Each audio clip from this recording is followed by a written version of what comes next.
469페이지 퇴직급여 충당 부채 넘어가세요.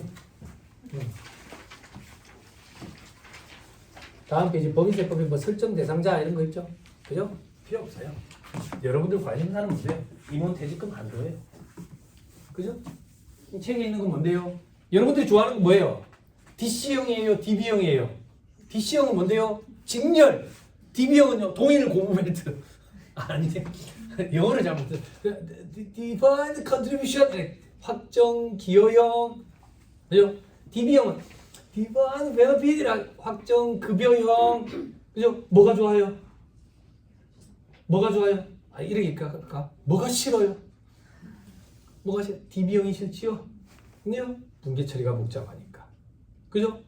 그럼 DC형은요? 차변의 퇴직급여, 대변의 보통예금 끝. 그죠? 그래서 참 좋아하죠? 그죠? 그런 업체만 있어요? DB형도 있어요? 있어요? 혼합형이 생겨요. 혼합형. 혼합형. 이번은 DC형인데 지원들은 DB형이고 막 혼합형이 생겨요. 괜찮습니다. 하나 또 별거 없습니다. 자, 이건 조금 쓰시면 좋을 것 같아요.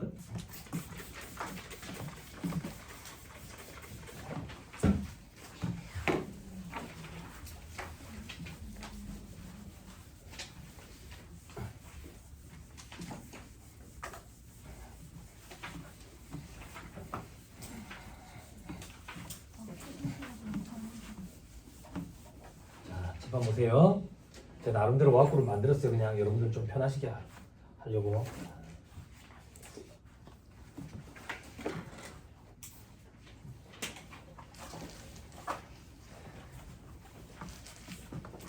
자, 보세요. 네, 법인이에요. 법인의 대표이사가 퇴직한다고 볼게요. 퇴직 명목으로 퇴직금을 지급해요.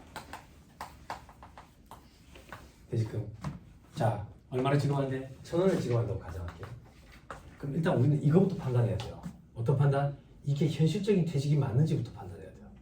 현실적인 퇴직에 해당하지 않았는데 퇴직금을 지급을 하면 업무보강 가지급금으로 처리되기 때문에 송금무사를 유보가 되고 업무보강 가지급금에 대한 불이익 4가지를 적용을 하는 거예요. 그럼 현실적인 퇴직이 아닌 경우는 어떤 경우인데 임원이 연임된 경우 퇴직금 해주면 안 돼요. 그리고 임원 퇴직금 중간정산 있죠? 그죠? 임원 퇴직금 중간정산 돼요? 안 돼요? 아니, 그렇게 착각하면 안 돼요. 되는데 실질적으로는 거의 없는 거예요. 임원 퇴직금 중간정산이 막혔다 뭐 이런 얘기 하잖아요. 그죠? 그게 막힌 게 아니라 사유를 충족해야 되는데 그 사유에 충족되는 임원이 거의 없는 거예요. 그 사유가 어떤 건데요? 죽을 병이 그냥 요양하러 들어가야 돼요. 혹은 임원이 퇴직금 중간정산을 하는 날로부터 역산해가지고 임원이라는 사람이 여태까지 주택이 없었던 거예요. 그래서 첫 주택을 취득하는 거죠. 그 주택 자금 때문에 퇴직금 중간정산을 받는다. 이런 경우에는 중간정산이 실질적인 현실적인 퇴직에 해당이 돼요. 이런 경우가 거의 없으니까 우리가 그냥 임원은 퇴직금 실질적으로 중간정산 막혔죠? 이렇게 얘기를 하는 거예요. 됐죠? 됐죠? 다시. 그럼 이 퇴직금 지급하는 이유는 뭔데? 현실적인 퇴직이 맞아요. 어떤 경우에 현실적인 퇴직이 맞는 경우인데 여러분들이 보실 일은 뭐 이제 집에 계약 기간이 종료돼가지고 집에 간다든지 혹은 부장에서 임원을 달았대. 그러면 위임 관계로 달라지기 때문에 현실적인 퇴직이에요. 퇴직이에요. 근데 회사의 규정에 따라 가지고 그걸 퇴직금을 정산 안 해주고 임원에 준하는 퇴직금으로 나중에 엎어서 주겠다. 이러면 또 그래 해도 돼요. 그래도 돼요. 됐죠? 그게 훨씬 더 유리하겠죠. 금액이 커지겠다. 자, 그럼 우리는 지금부터 뭘 할 건데? 법인 입장에서 퇴직 명목으로 1,000원을 지급했을 때 법인 단계, 즉 법인세법에 임원 퇴직금 한도 규정이 있어요. 왜 한도 규정을 만들었는데? 퇴직금 몰빵해서 받아가려 한다니까. 왜? 세금이 적으니까. 적으니까. 그래서 임원 퇴직금 한도 규정을 만들었다고. 그럼 동생들, 왜 직원들은 퇴직금 한도 규정이 없습니까? 그런 일이 없다니까. 많이 주지 않아. 그래서 임원만 하는 거야. 그럼 법인세법상 임원 퇴직금 한도 규정.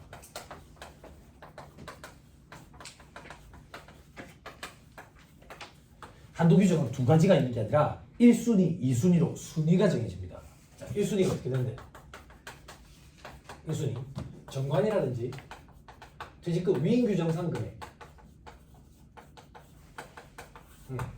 이 위임 규정은 주총 결의에 의해서 위임한다라고 하고 위임 규정이 있어야 돼요. 그게 무슨 말인데 이사회 결의에 의한 건 절대 인정이 안 돼요. 그러면 퇴직금 위임 규정이 없는 걸로 봐요. 없는 걸로 봐요. 됐죠? 됐죠? 만약에 정관이나 퇴직금 위임 규정상 금액이 없다면 회사에 다 있어요. 있지만 만약에 없다면 이순위. 이순위 어떻게 되는데 계산 산식이에요. 퇴직 전 1년간 총급여 이걸 10으로 나눠요. 여기다가 근속연수를 곱하죠. 됐어요? 근속연수를 월할 계산합니다. 우리 같이 연습해 봅시다. 이 임원이 오늘 퇴직하는데 20년 6개월 15일 일했다고 볼게. 그러면 월할 계산하니까 20과 12분의 해주세요. 6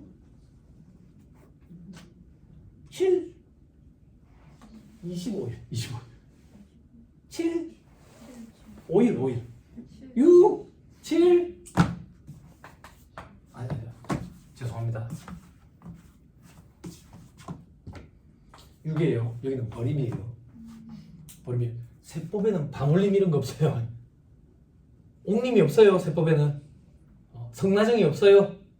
올림 아니면 버림이에요. 버림이에요. 지금 언니들 깜짝 놀라셨구만. 그지? 저게 맞나?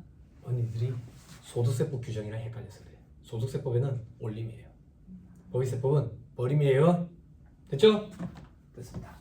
자, 그럼 퇴직 전 1년간 총급여는 어떻게 계산하는데 비과세되는 건 배제돼요.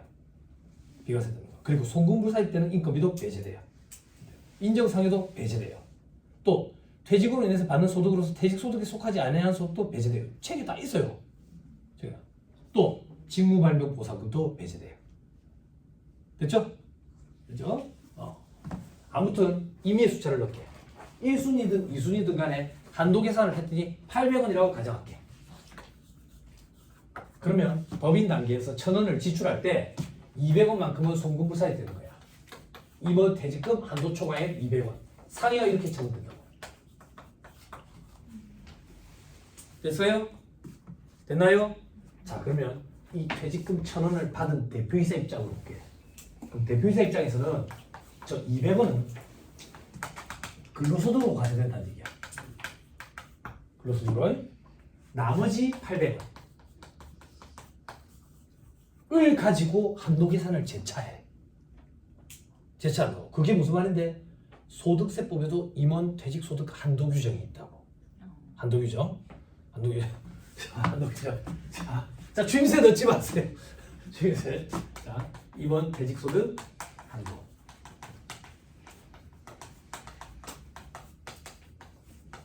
이 한도 규정은 어떻게 되는데? 저기랑 비교하면서 잘 봐. 퇴직 전 3년간 연평균급여 10으로 나눠. 그리고 근속연수를 곱해. 이 근속연수도 월할 계산하는데 연습을 하면 20과 12분의 7, 여기 6 7 여기가 올림이야. 소득세법이 기준이 좀 다르지? 됐어요? 됐나요? 설명해도 돼요? 왜 이래? 다 옛날 피드가 뭐였나? 그죠? 여러분, 요즘은 이렇게 필기 안 해요. 잠깐, 야, 내 핸드폰 사진에 네 얼굴이 거슬리니까 좀 옆으로 가 있거라. 사진 좀 찍거라. 이래 한다고. 이래. 시대가 어떠시? 2024년. 그죠? 알겠습니다. 얼른 쓰십시오. 그래도 괜찮습니다. 한참 고시생들 아이패드가 처음 들고 왔을 때 제가 엄청 잔소리했거든. 야, 그거 언제 필기하고 앉았노? 빨리 되는데요. 야, 그거 예쁘게 써지더라고. 예쁘게. 근데 아직도 아날로그 감성인 고시생들도 있어요. 연배가 있는 분이 아니라 20대 초반의 학생인데 맨 앞에 왔는데 속 터지는 거야. 자를 대가지고 죽을 걷고 있다고. 걔한테는 뭘 했었어? 야, 왜 책받침을 안 갖고 왔어? 자를 대가지고 춤추고 있으면서 체크풀은 왜 안 입혔어? 집에 달력 없어? 그랬다고. 됐어요? 다 썼어요? 자, 설명 들으세요. 자, 여기랑 비교하면서 볼게. 퇴직전 1년간 총급여, 퇴직전 3년간 연평균급여 1년치지. 큰 변동이 없으면 거의 유사하겠네. 10분의 1, 10분의 1. 근속유수 여기는 버림이고 여기는 올림이고 여기는 버림 뭐라 그래? 여기는 버림이고 여기는 올림이지만 뭐 근사한 차이네. 근소한 차이. 그지? 그런데 우리 그런 얘기 한다고. 직원들끼리 점심밥 먹을 때 언니 1년 근속했나? 그럼 한 달치 월급 정도 퇴직금으로 쌓였겠네. 이렇게 얘기한다고. 엄밀히 얘기하면 한 달치보다 조금 더 되지. 그지? 근데 임원들은 밥 먹을 때 이런 얘기 한다고. 1년 근속했나? 석 달치 급여 정도가 퇴직금으로 쌓였겠네. 5달치 정도 급여가 퇴직금으로 쌓였겠네. 그런 걸 배수라고 표현해요. 배수. 그래서 임원들은 퇴직금을 줄 때 배수를 적용해서 주기 때문에 한도 규정도 배수를 적용해. 그 배수가 3배.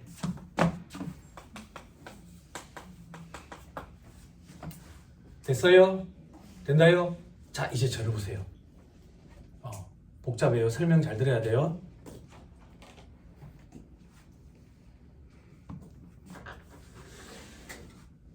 됐어요? 됐어요? 잘 들으세요. 이 3배가 2배로 개정이 일었어요. 2배로. 언제? 2020년에. 그럼 법은 소급 적용을 안 하잖아요.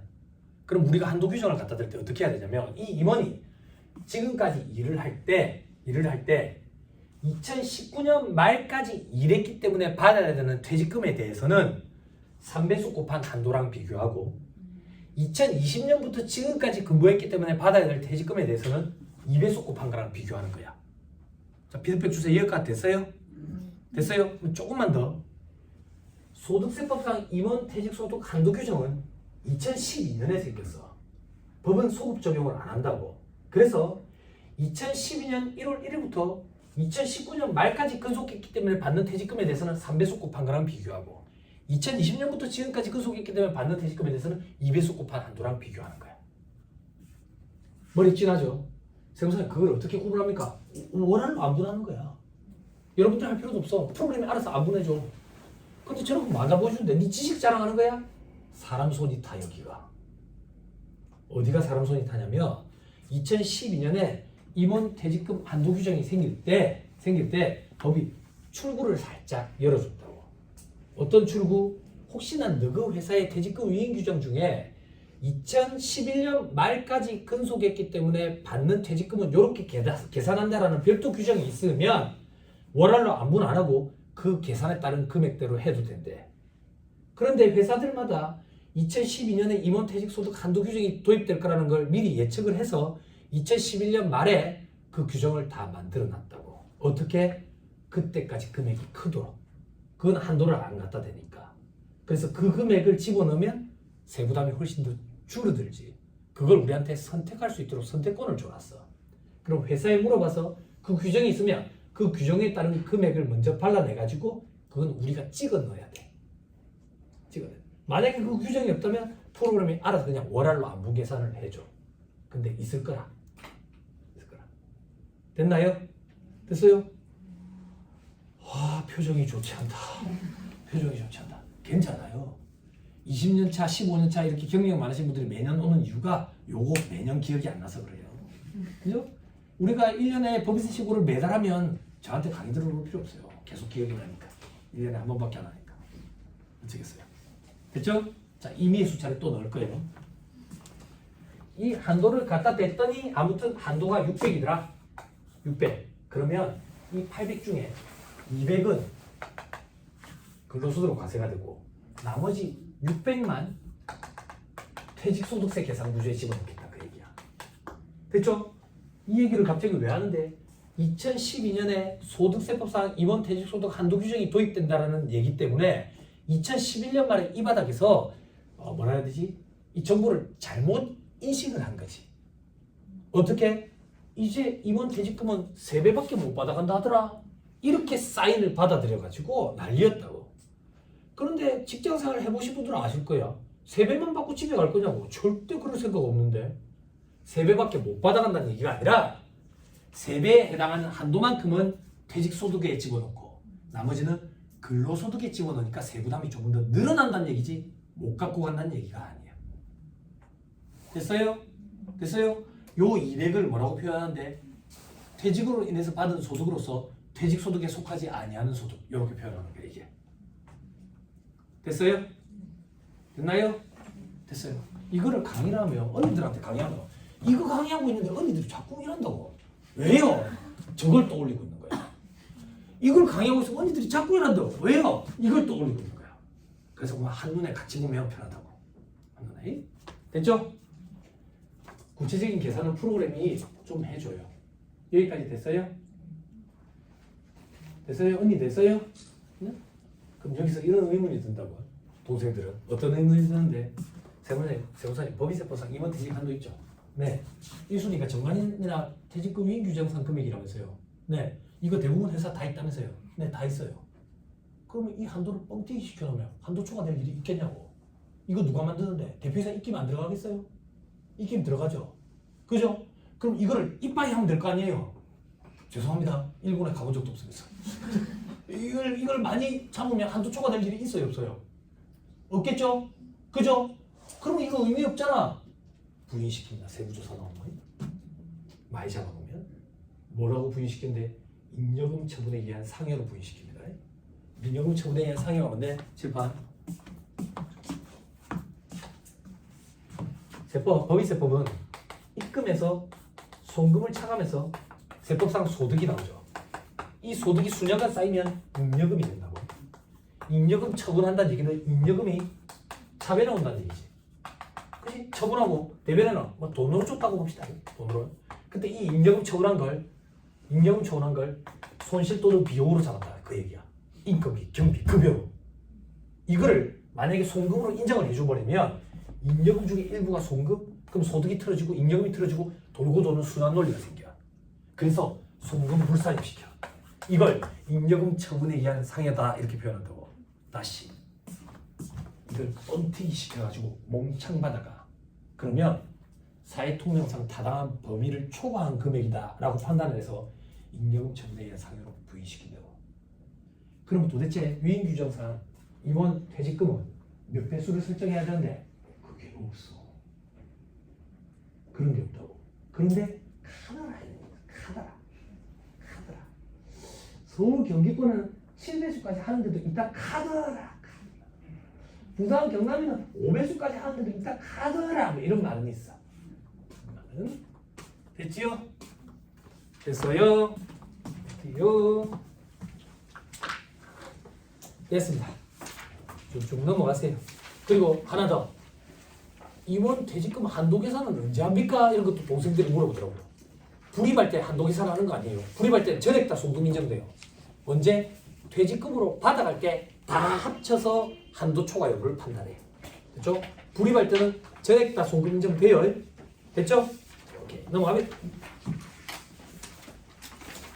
자 479페이지 퇴직연금제도 있는데 DB형인데 이거는 쭉쭉 넘어가세요. 자, 자본 파트 있죠? 자본 파트는 얘기할 거 없어요. 유상증자 이런 건데 뭐 증자하는 경우 잘 없죠? 네? 만약에 증자를 한다 그러면 주식평가 이루어져야 되면 이루어져야 돼요. 그죠?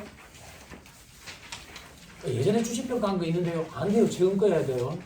이거. 그래서 주식평가 유상증자를 한다 그러면 회계 사무실에 세무사랑 조율을 해야 됩니다. 시점을. 주식평가하는 기간이 좀 필요하니까. 그리고 주식평가 금액이 너무 크면 좀 그렇잖아요. 근데 올해 마이너스 날 것 같아.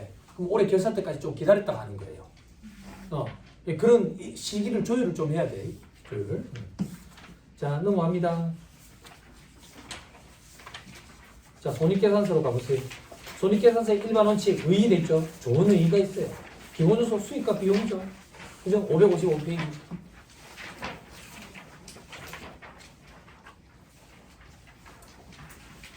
됐죠? 로마자 3분의 표시 잘해야 되겠죠? 그죠? 넘어갑니다. 다음 페이지 총액으로 표시 좀 하랍니다. 알겠습니다. 560페이지 매출액, 물건 판금 매출액, 그죠?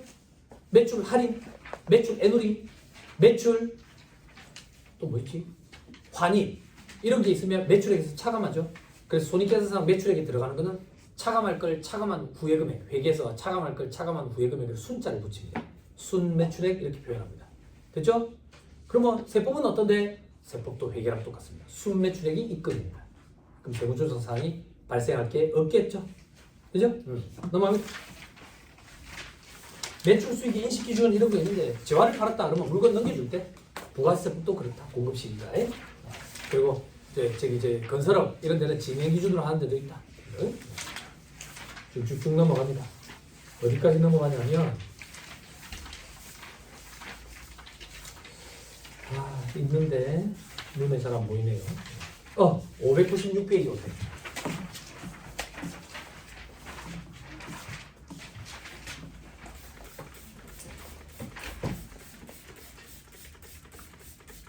판매 장려금 얘기를 좀 할 겁니다.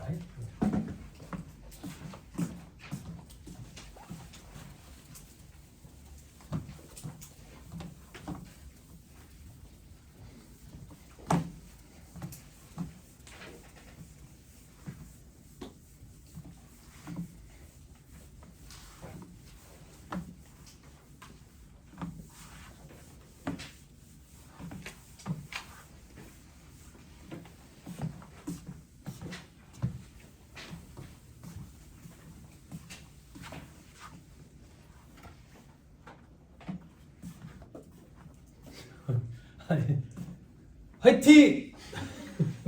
많이 힘드세요? 많이 힘들어요? 응? 후회 많이 되세요? 진짜 저 자식 진짜 출근하는 게 나을 뻔했네. 그죠? 많이 힘들죠? 그죠? 어쩌겠습니까 여러분? 그죠? 여러분들 이 교육이 공짜 강의 아니고요. 저는 돈 많이 받고 하거든 그죠? 그죠? 돈값은 해야죠. 그리고 여러분 이거 공짜 강의 아니에요. 여러분들 그 혹시 그런 거 아니에요? 저 얼마인지도 몰라요. 저는 얼마인지도 모르는데 고용보험 환급가정 이런 거잖아요. 여러분들이 낸 고용보험 가지고 하는 거거든. 이게 공짜 강의 아니에요. 칠판 보세요. 잘 보세요. 스토리를 꾸밉니다. 부가가치세법으로 갑니다. 물건을 공급하는 자예요. 그리고 공급받는 자예요. 자, 재화를 공급합니다. 얼마짜리인데? 1,000원짜리예요. 1,000원짜리. 자, 언니 좀 도와주세요. 돈을 누구한테 줘야 돼요? 함정 없어. 받는 자가 공급자한테 줘야지. 그지? 함정 없는데 뭐 한다고 물어봐. 돈을 누구한테 줘야 된다고? 받는 자가 공급자한테 줘야지. 이게 대가성 있는 돈이야. 제가 부가세 신고하면 부담스럽을 때잖아요. 너무 케이스가 다양해서 복잡하고 복잡할수록 누가 누구한테 돈 주는 게 원칙인데 요걸 자꾸 파악해야 돼. 그것만 과표에 들어가. 대가성 있는 돈만. 됐죠? 자, 공급자 부가세 신고해 봅시다. 과표에 얼마 들어가야 돼요? 1,000원. 함정 없다고. 시작 안 했는데 뭐. 됐죠? 됐나요? 자, 이제 시작하는 거예요. 시작해. 극단적으로 가정하는 거예요. 어떤 가정? 내가 공급자인데 받는 자, 내 거래처 한 군데밖에 없어요. 나 얘들 때문에 먹고 살아요. 얘들 때문에. 그래서 너무 고마워서 돈을 200원을 줬어요. 자, 다시. 나는 물건 팔고 돈 1,000원 받았지요. 근데 돈 200원 줬지요. 수중에 돈 얼마 남아있어요? 800원. 자, 언니 의사결정 해주세요. 부가세 신고할 거예요. 과표 얼마 들어가야 돼요?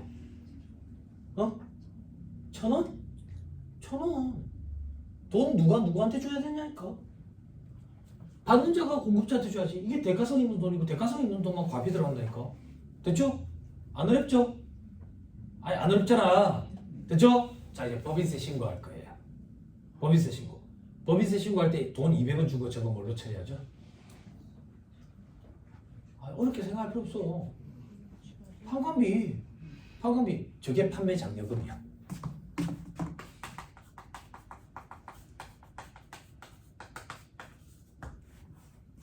됐어요? 안 어렵죠? 헷갈려요. 안 헷갈리죠? 이제 헷갈리게 해드릴게요. 제발. 내가 너무 고마워서 돈을 200원을 줬는데 저 200원이라는 돈이 내 주머니에 그냥 200원이 있어서 준 게 아니야. 얘들이랑 가가지고 약정을 맺었다고. 너 그 때문에 여태까지 먹고 살아서 너무 고맙다. 앞으로 우리 회사 물건을 사가면 20%씩 리베이트를 줄게. 그래서 200원을 줬대. 200원을 줬대. 수중에 800원 남아있어요. 다시 부가세 신고할 거예요. 부가세 과표에 얼마 들어가야 돼요? 800원이에요. 됐어요? 됐어요? 그럼 저 200원을 어떻게 처리했다는 얘기예요? 마이너스 전표를 쳤다는 얘기죠. 명목은요? 매출 애누리 처리되는 거예요. 됐죠? 됐나요? 우리 자꾸 남 걱정하는 거 좋아하잖아. 그죠? 쟤들 걱정 좀 해줘보자고. 그럼 쟤들은 어떻게 처리할까? 매입 애누리 처리하는 거죠. 됐죠? 혹시 그런 거 걱정하시는 분 계세요? 얘들이 판매장님은 돈으로 받은 거든요. 저거지 빼라고 외식하겠죠. 그죠? 처리하려 하겠어요. 만약에 처리한다면 소득세법상 판매장려금 총수익금액에 산입한다라는 명문화된 규정이 있어요. 근데 저걸 드러내지는 않겠죠. 됐어요? 다시 이런 경우 우리는 매출 애누리 처리해가지고 마이너스 전표 끊는 거예요. 됐어요? 자, 법인세 신고할 거예요. 입금, 제일 대표적인 입금이 매출액이죠. 매출액이 얼마 들어가야 돼요? 800원이에요. 순매출액이 들어가야 되니까. 됐어요? 아, 반응이 왜 이래? 안 어렵잖아. 그런 일이 없었어요? 올해 그런 일이 비일비재하게 됐죠? 됐죠? 갑니다. 내가 얘들 때문에 먹고 살아. 너무 고맙다고. 너무 고마워서 뭘 사례를 하고 싶은데 돈이 없어. 회계 처리하기도 힘들고. 우리가 뭐 하는 회사인데 노트북 만들어서 판매하는 회사거든. 고마워서 노트북을 하나 줬어.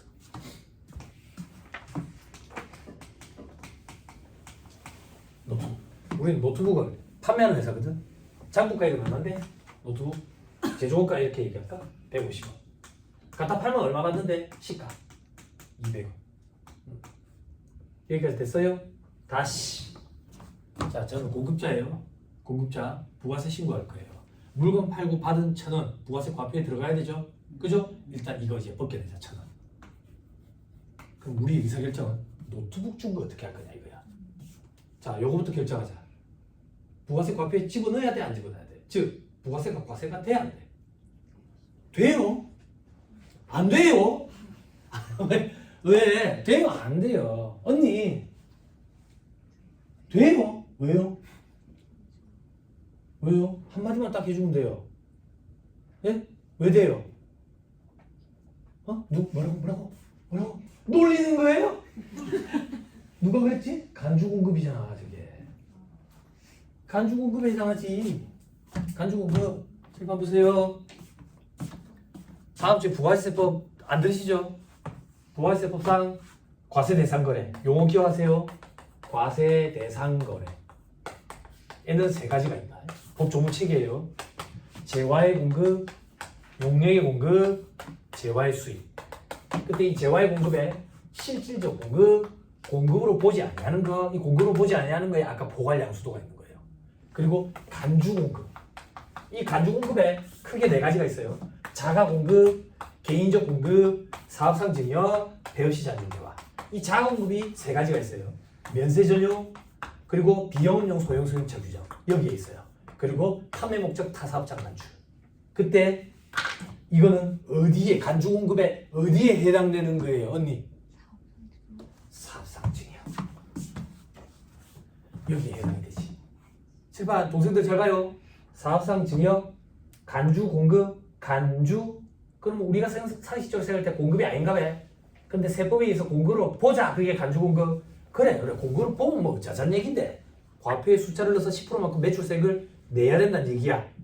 여기까지 됐어요? 됐어요? 제가 다 해주고 있죠. 그죠? 자, 그럼 이제 과표의 숫자 넣어보세요. 과표 숫자가 얼마 들어가야 되겠어요? 뭘 고민해? 두 개밖에 없는데. 두 개. 200원? 200원? 150원? 자존심 상해요? 발들자 할까요? 200원이에요? 150원이에요? 200원이야? 왜? 간주 공급의 과표는 시가로. 시가. 물론 감가상각 자산이면 간주시가로 계산하는 산식이 있어. 취득가액 곱하기 1 마이너스 강도율에 경과된 과세기한수 이런 거 곱하는 게 있는데 우리는 재고만 얘기하자. 노트북 재고니까. 요거의 10% 얼마입니까? 언니 도와주세요. 20원. 됐죠? 됐어요? 그럼 다시 법인세 신고할 거예요. 법인세 신고할 때 우리 회사에서 노트북을 저 거래처에 하나 줬다고. 내가 노트북을 거래처 사장한테 왜 줬겠어요? 예뻐서? 예뻐서? 왜 줬겠어요? 거래관계를 두텁게 하기 위하여. 뭐예요? 적대비. 적대비의 법인세법상 정의는 업무와 관련하여 특정인에게 지출한 금액. 됐죠? 업무와 관련하여 특정인에게 지출해서 적대비야. 업무와 관련하여 특정인에게 지출해서 적대비야. 업무와 관련하여 요걸 줘서 적대비라고. 돈으로 줬어요? 아니죠? 요게 현물 적대비예요.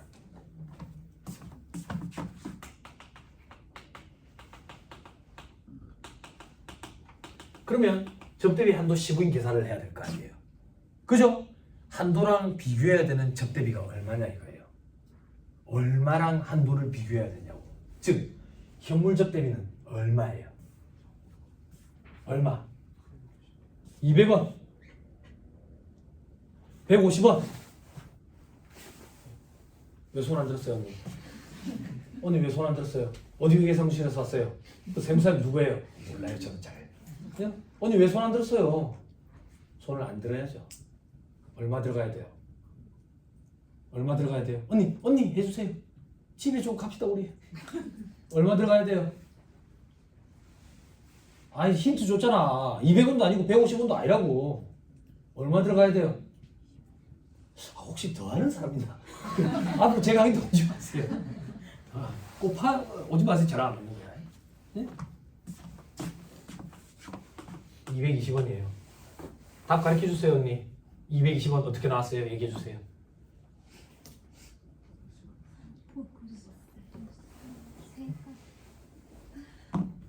시가 와 장부가이 두 중에 큰 거예요. 큰 거예요. 창고에 오래 짱 박혀 있던 걸 주면 장부가액이 더 클 수도 있어요. 네? 더하기 20원이지. 저 20원이 뭔데? 간주공급시 과표에다가 곱한 간주공급시 부가가치세네. 간주공급시 부가세 과표는 10까지. 여기 10%. 요게 현물접대비 가액이야. 됐어요? 요거를 집어넣어서 한도 15인 계산을 해야 돼. 그런데 동생들이 세무사님 저거 분계도 좀 끊어주세요 이러더라고. 분계도 끊어줄게. 매년함이니까. 그지? 접대비 우리 알고 있네. 접대비 얼마인데? 220원. 됐죠? 대변에는 우리 회사 재고자산이라고 볼게. 재고자산. 그 재고가 없어졌다. 재고는 150원짜리가 없어졌지. 그죠? 그리고 부가세 붙지. 간주공급에 의한 부가세 매출세 얼마? 20원. 대차가 안 맞죠? 50원만큼 처분 이익 처리돼요. 됐어요? 요렇게 하면 장부에서 불러와질 거예요. 불러와질 거예요. 요렇게 접대비를 한도 15인 계산을 하면 돼요. 현물 접대비. 됐나요? 됐어요? 요런 걸 강의했더니 또 언니들이 난급증을 해주기 시작하는 거예요. 어떤 난급증? 그럼 세무사님 저 받는 자는 노트북 저걸 받으면 어떻게 처리할까요? 어떻게 처리할까요 언니? 어떻게 처리할까요? 저 노트북 힌트 줄까요? 힌트 저 노트북이 뭔데? 애플 맥북이에요. 애플 맥북. 애플 맥북이 뭔데? 300만원 400만원 해요. 그걸 3개 4개씩 받아요. 또 어떤 거 받는데? 대포 카메라인 거죠. 대포 카메라 비싼 거 그치? 카메라 비싼 걸로 찍어놔놓고 모공이 보이면 카메라 안 좋다 하죠. 왜 이렇게 코를 난리하죠. 그러면 카메라 참 좋네. 그죠? 몇백만원 하소 이런 거 왜 필요해요? 30만원 하소 써야지 그러면. 이렇게 예쁘게 잘 나오는 사진이. 그지? 그런 걸 하죠. 그죠? 그렇게 하면 그 사람들이 그걸 주권자한테 올라가 현금으로 회수하죠. 그죠? 현금으로 회수하죠. 응? 저걸 참 달 줄 알았어요? 응? 선생님 너무 비관적인 거 아니에요? 선생님 뭐 전자공차 강원에 선생님 보고 선생님 뭐 꽉 찼어요. 그래서 강원 울산 이런 데 가면 네이버 중고양태 보면 비싼 노트북과 그리고 그 요즘에 그 비싼 거 아이패드 이런 걸 몇 대 갖고 있습니다. 신품 가격보다 싸게 팝니다. 그죠? 그럼 거기다가 제가 리플을 달아요. 반품 치지 그러세요. 반품 치면 되잖아. 지가 산 거면. 반품 안 치거든. 그걸 제가 싸게 사서 쓰죠. 아직도 저런 일이 비일비재하죠. 그래서 과거에 어르신들이 하던 일이죠. 구매팀 운영하는 집안식 우선 바꾸라고. 그죠? 아직도 그런 일들이 많이 벌어지죠. 그래서 구매팀은 인사이동이 할 때 일반적인 회사들은 구매팀 직원 한 명을 교체하는 게 아니라 없애 썼다가 새로 구성을 시키죠. 왜? 다 같이 먹고 있어요. 그게 좀 안타깝죠. 그죠? 제가 직장 생활할 때 900팀 직원이 5년 동안 15억 해만 먹거든요. 깜빵에 들어가 있죠. 뉴스도 나오고 특장 올리는 거, 계약서 조작해가지고 영업하는 사람이랑 둘이서 나눠먹는 거죠. 자, 선물접들이 저거 좀 주의하세요. 됐죠? 넘어갑니다. 다음 페이지 매출원가 표시를 잘해야 되겠죠? 그죠? 여러분 그거 아시죠? 우리 매출원가 어떻게 계산해요? 재고자산 T 계정 그리면 기초재고, 단기매입, 그리고 매출원가, 기말재고. 그래서 우리는 손익계산서에 보면 기초재고에 단기매입 더하고 그리고 기말재고 빼가지고 매출원가 이렇게 계산하죠. 그죠? 그러다 보니까 그게 빠지죠. 뭐가 빠지는데? 샘플 보낸 거 이런 거 있잖아. 그죠? 예, 그런 건 우리가 타계정 대체 이런 식으로 표현하죠. 그죠? 그래야 광고 선전비라든지 이런 걸로 집어넣죠. 그죠? 근데 주의해야 되는 게 업체에서 꼭 전화가 와요. 찝찝하니까. 샘플 보낸 거 어떻게 되냐고. 샘플 보낸 거는 부가가치세법상 간주 공급에도 해당하지 않아요. 왜? 샘플을 보내야 거래로 파생이 될 거 아니에요. 그죠? 그래서 간주 공급에 해당하지도 않아요. 근데 업체에서 왜 전화해서 물어보는데? 샘플이 아니라서 전화해서 물어보는 거예요. 샘플인지 꼭 확인을 해보세요. 어떻게 해요? 그냥 이렇게 얘기하면 돼요. 금액이 얼마나 되는데요? 600만 원. 샘플 맞아요? 그럼 더 전화가 안 와요. 샘플을 가장해가지고 매출 누락시키려는 그런 업체들이 있어요. 응? 그러면 어떻게? 통장으로 돈은 또 들어오는 거지. 그지? 그럼 가수금 처리? 세무공은 바보예요. 시대가 어떤 시대인데. 가수금이 매출 누락이죠. 그죠? 아 진짜 가수금이 돼요? 회사가 곧 망할 것 같다더라. 그러면 가수금이 있을 수 있어요. 가지급금 가수 반제 말고 가지급금이 뭐야? 대표이사가 회사 돈 갖고 가는 거지. 그럼 반대로 가수금은 대표이사가 돈을 회사에 넣는 거지. 그게 가능해? 돈을 못 갖고 가서 날리는데 돈을 갖다 놓는다고? 회사가 망할 것 같아서. 망할 것 같을 때 자기 사재를 출연하는 거지. 출자는 대가가 있는 거고 출연은 공짜예요. 출연을 하고 채권단을 찾아 나서는 거야. 어떻게? 회사 살리려고 내 개인 사재도 이렇게 털었어요. 그러니까 채권단 좀 양해 좀 구해주세요. 그러면 채권단에서 살아남으려고 그렇게 애를 쓰는구나. 그럼 받을 돈이 1,000억이었는데 900억만 받을게. 채권을 이렇게 조정해 주는 거죠. 그럴 때는 이제 가수금이 있을 수가 있고 그리고 자산 수중 이익이 있을 수도 있어요.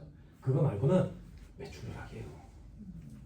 그런 거는 70년대 때 하는 거예요. 응? 세무공은 바보 아니고요. 전산이 아주 잘 돼 있습니다. 그렇죠? 됐습니다. 그 정도 보시면 됩니다. 그죠? 자, 그 접대비가 625페이지에 있는 거예요.